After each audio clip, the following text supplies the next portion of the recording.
Ok les gars, bon mardi à tous, et franchement on dirait que Brigitte Macron veut se venger. Je vous le dis, Brigitte ne veut pas s'arrêter, Brigitte ne peut pas s'arrêter, Brigitte ne s'arrêtera pas. C'est incroyable, mais je viens juste d'apprendre que Xavier Poussard, le journaliste avec qui j'ai travaillé sur toute la série Becoming Brigitte, a été convoqué par la police italienne. Ouais, je vais tout vous raconter. Et vous savez aussi à quoi je pensais ? Ce serait pas génial si Bill Gates pouvait créer un produit chimique qui pouvait être pulvérisé sur toute notre nourriture, en particulier les aliments bio? Oui, non, bon, on est d'accord, jamais personne n'a pensé à un truc pareil, jamais personne n'a dit un truc pareil. Et c'est la raison précisément pour laquelle Michelle Pfeiffer, l'actrice, est sortie de nulle part pour alerter le public sur le fait que c'est peut-être ce que Bill Gates serait en train de faire. Alors dans la seconde partie de ma vidéo, c'est ce dont je vous parlerai. Et enfin, si vous ne le saviez pas, Elmo, oui, le personnage Elmo, est antisémite. Franchement, je connais pas d'autre moyen de vous l'annoncer, mais il semblerait que ce soit la vérité. Le compte officiel X d'Elmo aurait été piraté. Et il aurait eu des mots vraiment durs pour Israël, pour Donald Trump. Alors nous allons parler de tout ça. Soyez les bienvenus sur Candace. Je sais pas si c'est juste moi, mais j'ai vraiment l'impression que la situation est en train d'atteindre son paroxysme partout. Il y a comme une énorme défaite partout à travers le monde. Évidemment, une victoire majeure la semaine dernière. Et bien entendu, j'étais tellement ravie d'apprendre que Natacha Ray et Amandine Roy, après avoir été harcelées pendant des années par Brigitte Macron, ont enfin été déclarées non coupables. Vous le savez, nous en avons déjà parlé, la condamnation pour diffamation a été annulée. Et je vous ai expliqué que Brigitte était bouleversée à ce sujet. Elle est bouleversée pour tout un tas de raisons d'ailleurs, mais elle est vraiment bouleversée à ce sujet. Et bien entendu, elle n'abandonnera pas. Je crois que je vous l'ai déjà dit les gars, mais au cas où, tout au long de cette affaire qui a été portée devant les tribunaux d'appel, évidemment mon nom et celui de Xavier Poussard ont été cités par le juge.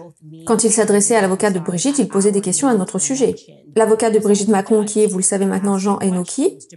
Et pour votre information, je ne crois pas que ce Jean Enoki soit une personne très honnête. Pour tout un tas de raisons d'ailleurs. Mais à un moment donné, le juge lui a dit « Attendez, franchement, si vous essayez de dire que Natacha Ray ne dit pas la vérité, ou que ce qu'elle affirme pourrait être diffamatoire, pouvez-vous expliquer pourquoi vous n'avez pas encore poursuivi, ou si vous avez peut-être poursuivi Candace Owens, ou même Xavier Poussard ?»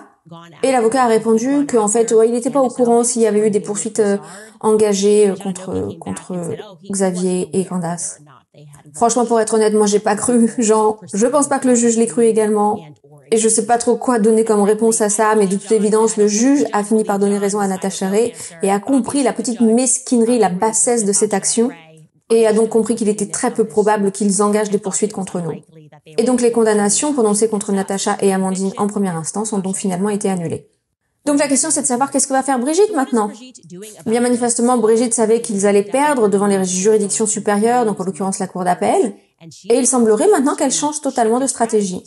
Un peu plus tôt dans la journée, Xavier Poussard, l'auteur de la série Becoming Brigitte avec qui j'ai travaillé, et qui, soit dit en passant, a risqué sa vie quand on découvre vraiment les coulisses de sa décision, lui et sa famille, de quitter la France, alors que cela faisait des années qu'il travaillait sur cette enquête pour savoir qui est réellement Brigitte. Donc j'imagine que quand ils sont arrivés là-bas, ils présumaient qu'ils allaient retrouver une certaine sécurité en Italie. Malheureusement, il semblerait que ce ne soit pas le cas, parce qu'elle traque férocement tous ceux qui ont partagé cette histoire, y compris moi. Et donc plus tôt dans la journée, Xavier a découvert qu'il était convoqué par la police italienne. Et vous allez probablement vous poser la question, mais pourquoi l'ont-ils convoqué? Ils l'ont convoqué pour cyberharcèlement, ouais, cyberharcèlement. Alors vous allez sûrement me dire, mais attends Candace, on est où là? On est au collège? Eh oui, apparemment, on est bien dans la cour d'école. Et il semblerait que c'est un truc en Europe, hein, c'est un truc, une pratique courante, notamment au Royaume-Uni aussi, où vous pouvez vraiment être arrêté pour toutes sortes de raisons, des trucs un peu bizarres. Et l'une d'entre elles, c'est l'accusation selon laquelle vous pourriez être poursuivi pour cyberharcèlement.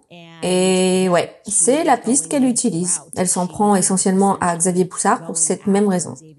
Cela étant dit, des sources un peu plus profondes ont indiqué que cela faisait partie d'un nouveau stratagème désespéré, mis au point par l'équipe de Brigitte.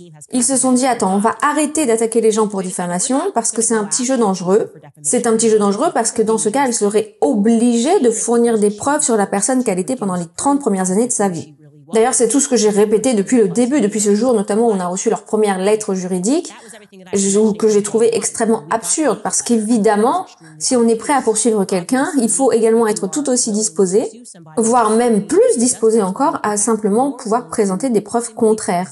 Du genre, oui, ben voilà, vous pouvez me voir là, à travers tous ces albums, l'album de fin d'année, les albums de ma jeunesse, et pourtant Brigitte a refusé de le faire à maintes et maintes reprises. Et il est évident maintenant que Brigitte ne présentera jamais de telles preuves.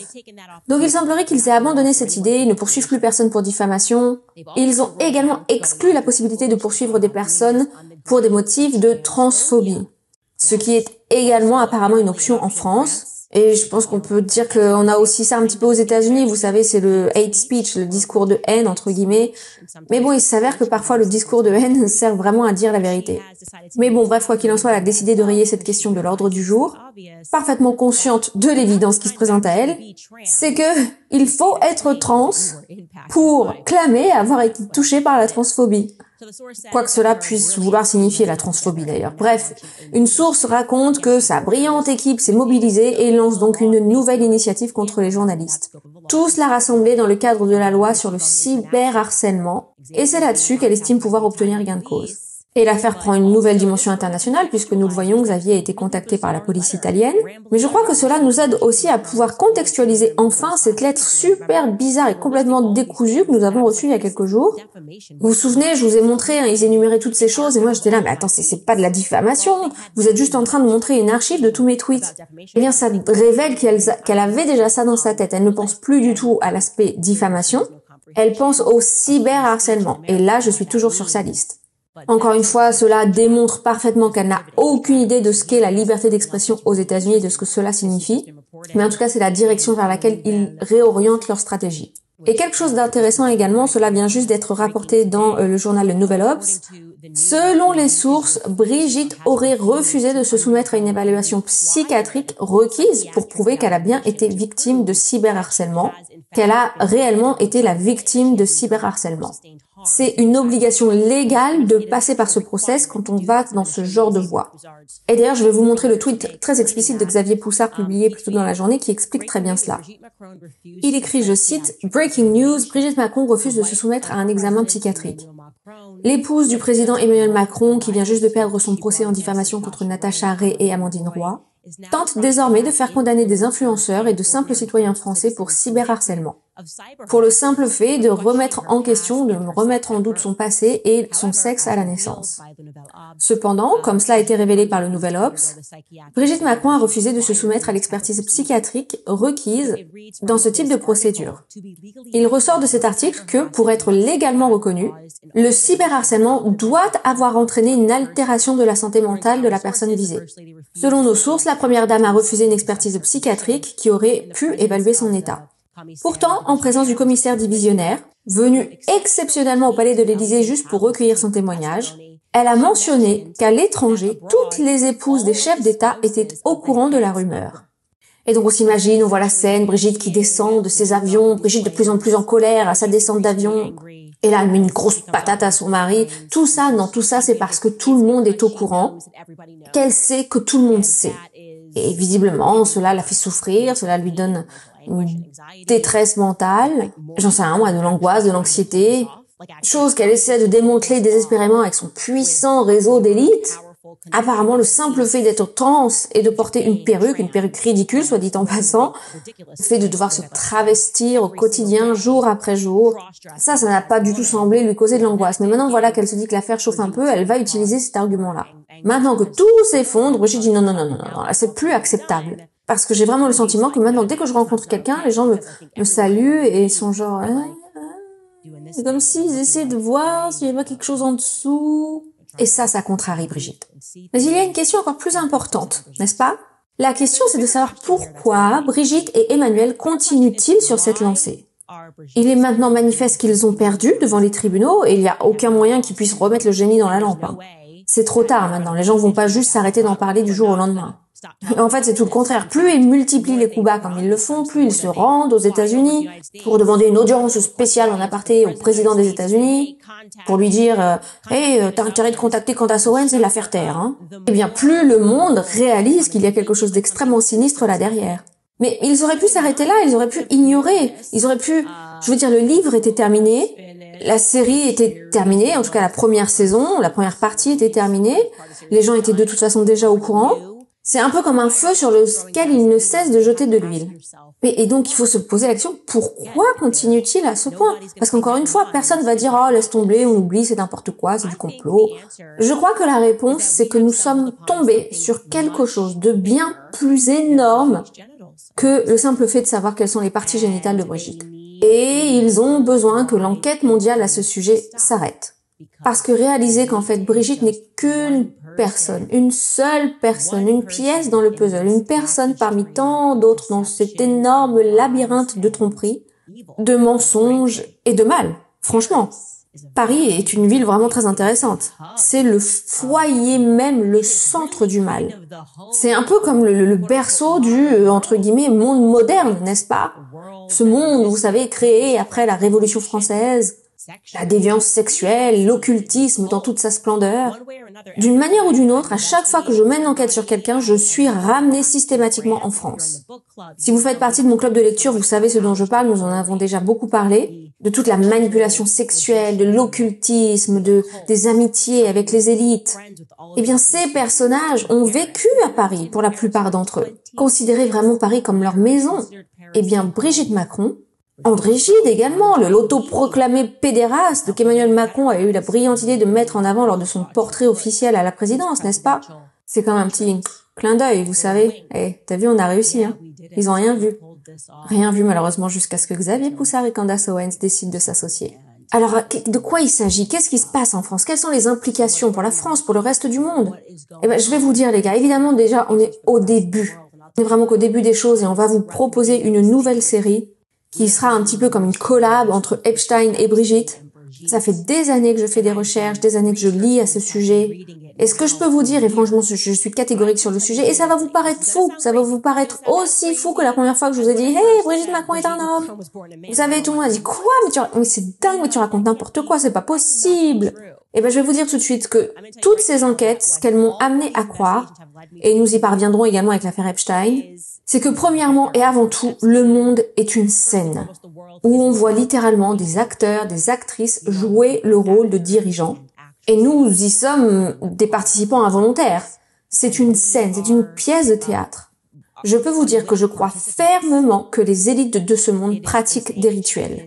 Et si vous faites quelques recherches, si vous étudiez ne serait-ce qu'un peu Aleister Crowley, si vous avez jeté un œil au livre Chaos, si vous commencez à assembler les pièces du puzzle entre elles, vous allez commencer à comprendre, ok, mais en quoi il croit.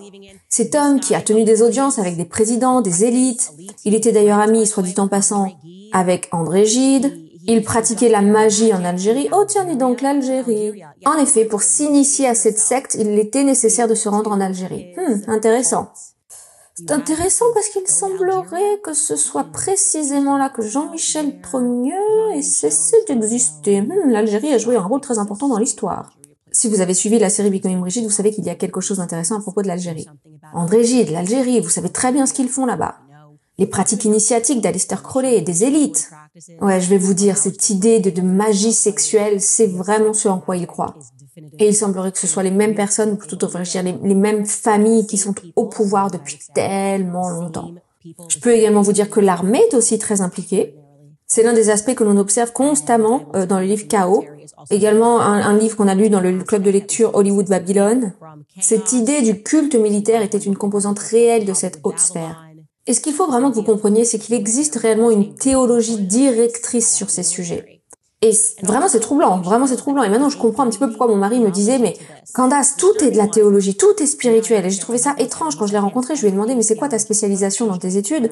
Quand j'ai demandé qu'est-ce qu'il avait étudié au collège, enfin là-bas on appelle l'université, aux États-Unis c'est le collège, bref, il m'a dit qu'il avait pris la théologie. Et moi je me suis dit, mais c'est intéressant comme choix, mais pourquoi choisir la théologie? C'était une question très moldue, c'est tout ce que je vais dire, une question très moldue de ma part. Sa réponse était tellement juste, c'est que tout est guidé par la théologie, d'une manière ou d'une autre. Et si vous pensez que vous n'êtes pas guidé par la théologie, par la spiritualité de ce monde, alors vous êtes forcément guidé par la théologie de quelqu'un d'autre. Et il n'y a vraiment aucun doute à mes yeux qu'ils croient en ce qu'ils font comme étant une forme de religion à part entière. Le fait que Brigitte Macron l'ait placé au palais de l'Élysée représente quelque chose pour eux. quelque chose de très dérangeant. On parle pas là d'une histoire ordinaire, hein, c'est pas juste l'histoire, mais attends, je comprends pas pourquoi est-ce que quelqu'un n'a pas le droit d'être transgenre? Non, c'est pas ça la question, vous n'avez pas compris, c'est pas ça le sujet. La question c'est de savoir pourquoi toutes les élites du monde, toutes les publications, toutes les personnes au pouvoir s'entendent-elles d'un commun accord pour gaslighter, pour mentir, pour manipuler le public à propos de l'affaire de Brigitte? Pourquoi veulent-ils couvrir cette histoire à ce point? Pourquoi ont-ils voulu la nommer première dame de France? Qu'est-ce que cette décision pouvait bien représenter symboliquement et surtout spirituellement pour cette sphère? Ça, c'est précisément le genre de questions qu'on va commencer à se poser en analysant cette série, la suite de la série. Et vous allez commencer à vraiment prendre conscience que le symbolisme est très important. Les icônes choisies, utilisées par ces personnes sont importantes. Toute cette histoire je vous le dis, ça va carrément nous ramener en Égypte. Ça va nous ramener au temps du roi Salomon. Toutes ces choses sur lesquelles j'ai énormément étudié et sur lesquelles je me suis vraiment beaucoup interrogée. Et je vous le dis les gars, vous allez être complètement stupéfaits en découvrant toute cette affaire, donc Epstein, en reliant à l'affaire Becoming Brigitte, ainsi que Aleister Crowley.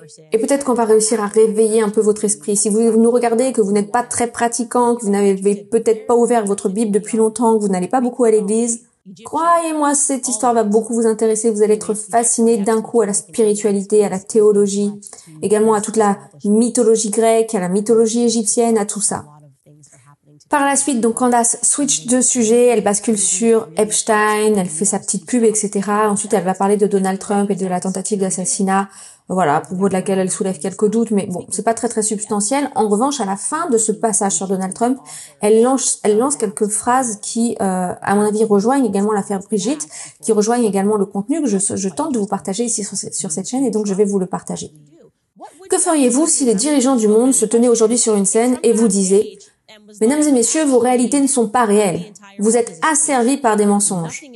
Il y a un gouvernement mondial qui maîtrise et contrôle tout. Nous contrôlons les médias, nous contrôlons les manuels scolaires. Et vous n'êtes juste qu'un patient dans une expérience très MK Ultra qui dure depuis très longtemps. Ah, et puis au fait, on a oublié de mentionner, nous les élites, on vénère Satan. Et oui, bien sûr, on contrôle le trafic d'êtres humains. Qu'est-ce que vous feriez? Non, sérieux, je vous pose la question. Qu'est-ce que vous feriez la minute suivante s'il vous disait ça? Si n'importe quel président du monde prenait l'antenne pour raconter ces choses. C'est une question, hein, je vous pose juste une question. Hein. Quoi qu'il en soit, nous reconnaissons manifestement que quelque chose a dérapé à tous les égards dans ce monde. Nous nous rendons notamment bien compte que ces gens ne nous rendent pas en meilleure santé. On a vu ça avec le vaccin, n'est-ce pas? Ah, mais c'est pour vous aider, c'est pour vous sauver la vie, ouais. Non, le gouvernement ne veut pas nous aider. Non, Bill Gates fait pas partie des gentils. Si vous êtes inscrit sur la liste de Shot in the Dark, ma série d'articles sur l'histoire des vaccins, qui est absolument terrifiante d'ailleurs, quand on commence à parler du contrôle des grossesses, on commence à parler de Bill Gates, de son initiative en Afrique, de tout ce qu'il a fait. Et je sais qu'il y a beaucoup d'Africains qui regardent cette émission. Mon Dieu, ce qu'ils essaient de faire croire au public. Parce que oui, ils rendent les gens stériles, c'est un truc, ça existe, c'est pas une phobie, c'est pas du complotisme, ils le font vraiment. Toutes ces expériences qu'ils ont menées sur des personnes internées dans des asiles de fous, femmes même qui étaient internées, des femmes qui ont été internées de force peut-être parce qu'elles étaient tout simplement conscientes du mal qui régnait à l'époque là où elles étaient. Je vais vous dire, c'est sombre. Ce sont les ténèbres qui s'abattent sur le monde. Et je vais vous dire, seule la vérité, je veux pas paraître ringarde, mais seule la vérité peut nous libérer de ce qui se passe. Laissez-moi vos avis dans les commentaires. Nous sommes donc comme ça parvenus au terme de cette vidéo. J'espère qu'elle vous a plu. N'hésitez pas à la liker, à la partager et de vous abonner à ma chaîne pour ne manquer aucune de mes prochaines publications. On se donne rendez-vous à la prochaine vidéo. D'ici là, portez-vous bien. Bye.